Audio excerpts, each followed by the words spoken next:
இதுவரைக்கும் இருந்த தேர்தலில் இவ்வளவு நெருக்கடிகளை நாம் சந்திக்கவில்லை. இப்போது சந்திக்கிறோம் என்றால் நாம் வளர்கிறோம். எதிரிகள் நம்மை பார்த்து அச்சுறுகிறார்கள், நடுங்குகிறார்கள். கூட்டணிக்கு வந்தால் எல்லாம் இருக்கிறது என்கிறார்.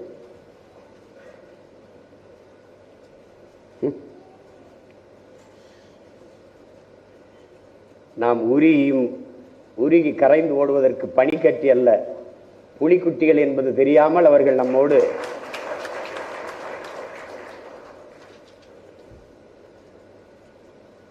நாலு 3 சீட்டை பெற்று மேசையை தட்டுவதை விட இந்த நாட்டையும் அதிகாரத்தையும் கைப்பற்ற வேண்டும். அதிகாரம் வலிமையானது என்று சொல்லவில்லை அண்ணல் அம்பேத்கர், மிக வலிமையானது என்ற வார்த்தையை பதிவு செய்கிறார். அதிகாரம் வலிமையானது, அதை அடைந்து விட்டால் அனைத்தும் எளிமையானது. அதிகாரம் வலிமையானது, அந்த அதிகாரம் என் மக்களுக்கானது என்ற கோட்பாடு